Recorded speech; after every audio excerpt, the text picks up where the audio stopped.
ดไก่ยกโคกระบีบโคกกับโคกนะคะ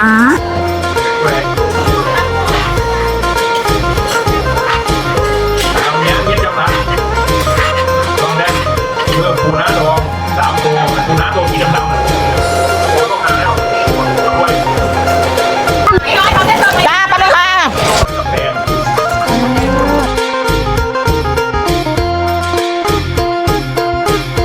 เส้นสดมาแล้วนะจ้าได้แล้วค่ะ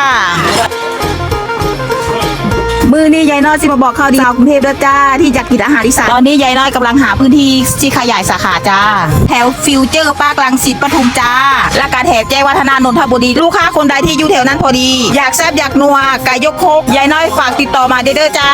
ส่วนเส้นสดปูนากับตำเส้นสดมาแล้วจ้า ขอบคุณนะจ้า